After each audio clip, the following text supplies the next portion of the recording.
Hello friends, welcome back to my channel. ನಾನು ಸಂಗೀತ. ಎಲ್ಲರೂ ಹೆಂಗದಿರಿ? ಆರಾಮದಿರೇನ್ರಿ? ನಾನು ಕೂಡ ಆರಾಮದೆ ನೋಡ್ರಿ.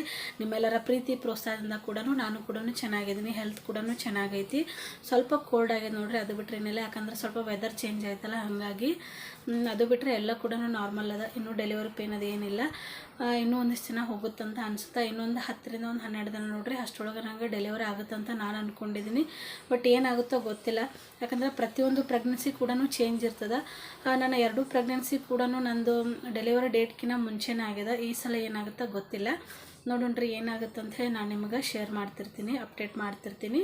ಇನ್ನೂ ಯಾರಾದರೂ ನನ್ನ ಚಾನಲ್ನ ಸಬ್ಸ್ಕ್ರೈಬ್ ಮಾಡದೆ ನೋಡ್ತಾ ಇದ್ದರೆ ಪ್ಲೀಸ್ ನನ್ನ ಚಾನಲ್ನ ಸಬ್ಸ್ಕ್ರೈಬ್ ಮಾಡ್ಕೊಂಡು ನೋಡಿರಿ, ಸಪೋರ್ಟ್ ಮಾಡಿರಿ ಅಂತ ಕೇಳ್ಕೊಳತ್ತೀನಿ. ಇವತ್ತೇನು ವಿಚಾರನ ಮಾತಾಡೋಕೆ ಬಂದೀನಿ ಅಂತಂದ್ರೆ, ದಪ್ಪಿದ್ರೆ ನೋಡ್ರಿ ಮಕ್ಕಳಾಗಲ್ಲ ಅಂತ ಹೇಳ್ತಾರೆ, ದಪ್ಪಿದ್ರೆ ನಾರ್ಮಲ್ ಡೆಲಿವರಿ ಆಗಲ್ಲ ಅಂತ ಹೇಳ್ತಾರೆ. ಯಾಕ್ರಿ ದಪ್ಪಿದ್ರೆ ಮಕ್ಕಳಾಗಂಗಿಲ್ಲ? ನಾನು ಕೂಡ ದಪ್ಪನೇ ಇದ್ದಿದ್ದು. ನಾನು ನಿಮಗೆ ಆಲ್ರೆಡಿ ಒಂದೆರಡು ವಿಡಿಯೋದೊಳಗೆ ಹೇಳಿದ್ದೀನಿ ನನ್ನ ಫಸ್ಟ್ ವೇಟ್ ಎಷ್ಟಿತ್ತು ಫಸ್ಟ್ ಪ್ರೆಗ್ನೆನ್ಸಿ ಒಳಗೆ ಅಂತ ಹೇಳಿ. ಈಗಲೂ ಕೂಡ ಹೇಳ್ತೀನಿ ನೋಡ್ರಿ, ನಾನು ಕೂಡ ದಪ್ಪ ಇದ್ದೆ. ದಪ್ಪ ಇದ್ದರೂ ಕೂಡ ನನಗೆ 3 ಅಲ್ಲ 4 ಮಕ್ಕಳದು.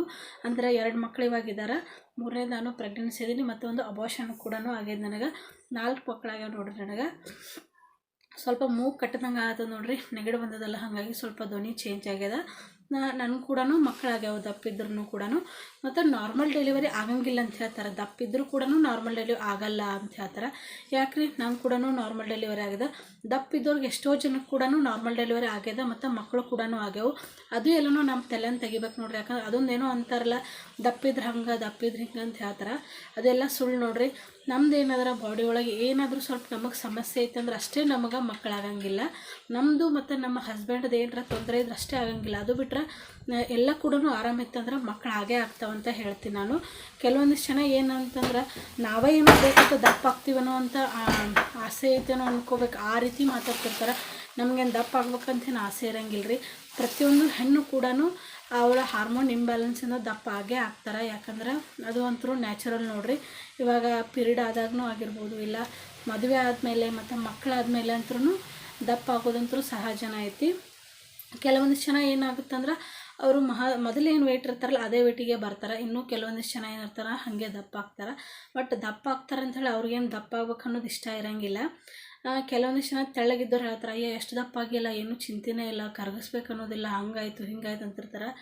ದಪ್ಪ ಇದ್ದವ್ರಿಗೆ ನೋಡ್ರಿ ಯಾಕೆ ಚಿಂತೆ ಇರೋಂಗಿಲ್ಲ, ಚಿಂತೆ ಇದ್ದೇ ಇರ್ತದೆ. ಅವರು ತೆಳ್ಳಗಾಗ್ಬೇಕಂಥೇಳಿ ಎಲ್ರಿಗೂ ಕೂಡ ಆಸೆ ಇರ್ತದೆ, ನಾವು ತೆಳ್ಳಗಾಗ್ಬೇಕಂಥೇಳಿ. ಯಾರಿಗೂ ಕೂಡ ದಪ್ಪ ಆಗ್ಬೇಕಂತ ಆಸೆ ಇರೋಂಗಿಲ್ಲ. ನೀವೇನು ಹೇಳ್ತಿರಲ್ಲ ಅದು ತಪ್ಪು.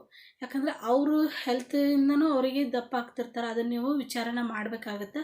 ಕೆಲವೊಂದಿಷ್ಟು ಜನಕ್ಕೆ ನೋಡ್ರಿ, ಇವಾಗ ಹೆಚ್ಚಾಗಿ ಆಗಂದ್ರೆ ಥೈರಾಯ್ಡು ಮತ್ತು PCOD ವೇಟು ಹೆಚ್ಚಾಗ್ತಿರ್ತದೆ. ನಿಮಗೇನು ಗೊತ್ತಿರ್ತದೆ ಅವ್ರಿಗೆ ಈ ಕಾಯಿಲೆ ಐತೆ ಅಂತೇಳಿ? ಹೊರಗೆ ನೋಡ್ತೀರಿ ದಪ್ಪದಾರ ಅಂಥೇಳಿ, ಬಟ್ ಒಳಗೆ ಅವ್ರಿಗೆ ಏನೇ ಆಗಿರ್ತದೆ ಅನ್ನೋದು ನಿಮಗೆ ಗೊತ್ತಿರೋಂಗಿಲ್ಲ. ಯಾಕಂದ್ರೆ ಅವ್ರಿಗೆ ಗೊತ್ತಿರ್ತದೆ. ಯಾರಿಗೇ ಅಲ್ಲಿ ನೋಡ್ರಿ, ಒಬ್ಬರ ಬಗ್ಗೆ ಏನಾದರೂ ಮಾತಾಡ್ಬೇಕಿತ್ತಂದ್ರೆ ವಿಚಾರ ಮಾಡಿ ಮಾತಾಡಬೇಕಾಗುತ್ತೆ. ಹಾಗೆ ನಾವು ಮಾತಾಡಬಾರ್ದು. ಎಲುವಿಲ್ಲ ನಾಲ್ಗೆ ಅಂಥೇಳಿ ಏನೇನೋ ಮಾತಾಡೋಕೆ ಹೋಗಬಾರ್ದು. ನನಗೂ ಕೂಡ ಹೇಳ್ಯಾರ ಒಂದಿಷ್ಟು ಜನ, ಸಾಕಷ್ಟು ಜನ ಹೇಳ್ಯಾರ. ಮತ್ತು ನಮ್ಮ ಫ್ರೆಂಡ್ ಸರ್ಕಲ್ಗಳು ಕೂಡ ಹೇಳ್ತಿರ್ತಾರೆ. ದಪ್ಪಿದ್ರೆ ನೋಡ್ರಿ ಈ ಮಾತಂತರೂ ಬರೋದು ಕಾಮನ್ನು. ಸ್ವಲ್ಪ ಏನಾದರೂ ದಪ್ಪ ಅದೀವಂದ್ರೆ, ಮದುವೆ ಆಗಿ ಏನಾರ 1 ವರ್ಷ 2 ವರ್ಷ ಆಯ್ತಂದ್ರೆ ಇನ್ನೂ ಮಕ್ಕಳಾಗಿಲ್ಲಲ್ಲ, ಅದಕ್ಕೆ ಹೇಳೋದವ ದಪ್ಪ ಆಗಬೇಡ, ದಪ್ಪ ಆದ್ರೆ ಮಕ್ಕಳಾಗಂಗಿಲ್ಲ, ಭಾಳ ಕಷ್ಟ ಐತಿ ಅಂತ ಹೇಳ್ತಾರೆ. ಹೌದ್ರಿ, ದಪ್ಪ ಆದ್ರೆ ಮಕ್ಕಳಾಗಂಗಿಲ್ಲ ಅಂತ ಹೇಳ್ತಾರೆ. ಎಷ್ಟೋ ಜನಕ್ಕೆ ದಪ್ಪಿದ್ರೂ ಕೂಡ ಮಕ್ಕಳಾಗ್ಯಾರ. ಅದಕ್ಕೆ ನಾವು ಅವ್ರಿಗೆ ಹೇಳಕ್ಕೆ ಹೋಗಬಾರ್ದು, ನೀವು ದಪ್ಪದ್ರಿ ಮಕ್ಕಳಾಗಂಗಿಲ್ಲ ಅಂತೇಳಿ. ನಾವೇನಾದರೂ ಆ ರೀತಿ ಮಾತಾಡಿದ್ದೀವಿ ಅಂದ್ರೆ ಅವ್ರಿಗೆ ಅದು ಮನಸ್ಸಿಗೆ ಒಂಥರನೇ ಆಗ್ಬಿಡ್ತದೆ. ಅವ್ರ ಮನಸ್ಸಿನ ಮೇಲೆ ಪ್ರಭಾವ ಬೀಳ್ತದೆ ನೋಡ್ರಿ. ಯಾರಿಗೇ ಆದರೂ ಕೂಡ ನಮಗೇನು ಗೊತ್ತಿರ್ತದಲ್ಲ, ಅದನ್ನು ಗೊತ್ತಿದ್ರೂ ಗೊತ್ತಿಲ್ಲಾರ ಥರ ಅವರಿಗೆ ಸೂಕ್ಷ್ಮವಾಗಿ ಹೇಳ್ಬೇಕಂತ ಹೇಳ್ತೀನಿ ನಾನು. ಅಂದ್ರೆ ಅವ್ರಿಗೂ ಕೂಡ ಮೋಟಿವೇಶನ್ ಆಗುತ್ತೆ. ಈಗಿನ ಕಾಲದೊಳಗೆ ಮೋಟಿವೇಶನ್ ಹೇಳಂಗಿಲ್ಲ, ಅದ್ರ ನೆಗೆಟಿವ್ನ ಹೇಳ್ತಿರ್ತಾರೆ. ಈ ರೀತಿ ಯಾರೂ ಕೂಡ ಮಾತಾಡಬೇಡ್ರಿ ಅಂತ ಹೇಳ್ತೀನಿ. ಮತ್ತು ದಪ್ಪಿದ್ರೆ ನಾರ್ಮಲ್ ಡೆಲಿವರಿ ಆಗಲ್ಲ ಅಂತ ಹೇಳ್ತಾರೆ. ಅದು ಖಂಡಿತವಾಗ್ಲೂ ಸುಳ್ಳು ನೋಡ್ರಿ.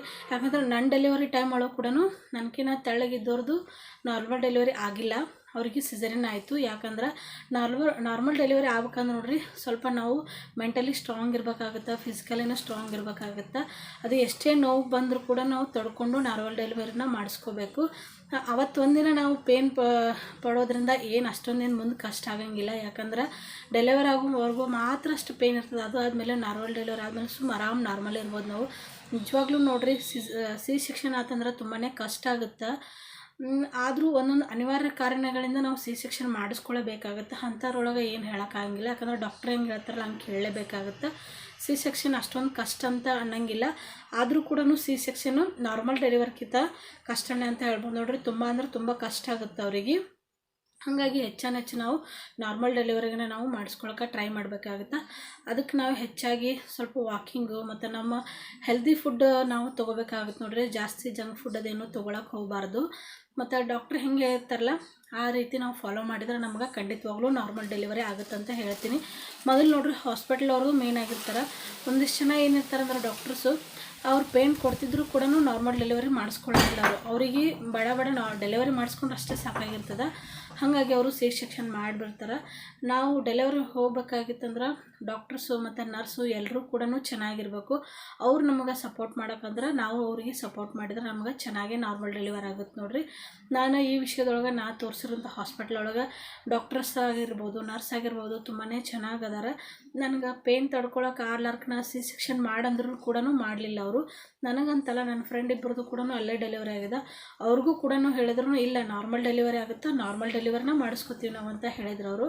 ಹಾಗಾಗಿ ನಮ್ಗೆ ಖುಷಿ ಆಗುತ್ತೆ ನೋಡಿರಿ. ಅದೇ ಕಾರಣಕ್ಕೆ ನಂದು 3 ಪ್ರೆಗ್ನೆನ್ಸಿ ಮತ್ತು 3 ಡೆಲಿವರಿ ಕೂಡ ಅಲ್ಲೇ ಆಗಕತ್ತದ. ಈ ಒಂದು ಡೆಲಿವರಿ ಕೂಡ ನಾನು ಅಲ್ಲೇ ಮಾಡಿಸ್ಕೊತೀನಿ ನೋಡಿರಿ. ಏನೋ ಹೇಳ್ಬೇಕಂತ ಅನ್ನಿಸ್ತು, ಹಾಗಾಗಿ ಈ ವಿಚಾರನ ಹೇಳ್ಕೊಂಡೆ ನಾನು. ವಿಡಿಯೋ ಖಂಡಿತವಾಗ್ಲೂ ನಿಮಗೆ ಇಷ್ಟ ಆಗಿದ್ರೆ ಲೈಕ್ ಮಾಡಿರಿ, ಶೇರ್ ಮಾಡಿರಿ, ಕಮೆಂಟ್ ಮಾಡಿರಿ ಮತ್ತು ಸಬ್ಸ್ಕ್ರೈಬ್ ಮಾಡೋದನ್ನು ಮರಿಬೇಡ್ರಿ. ನಿಮಗೆ ಯಾರಿಗಾದರೂ ಈ ಮಾತನ್ನು ಹೇಳಿದ್ರೆ ನನಗೂ ಇದೇ ರೀತಿ ಹೇಳ್ಯಾರ ಅಂಥೇಳಿ ಕಮೆಂಟ್ ಸೆಕ್ಷನ್ ಒಳಗೆ ಕಮೆಂಟ್ ಮಾಡಿರಿ. ಈ ವಿಡಿಯೋನ ಇಲ್ಲಿಗೆ ಎಂಡ್ ಮಾಡ್ತಾಯಿದ್ದೀನಿ ನೋಡಿರಿ. Bye friends.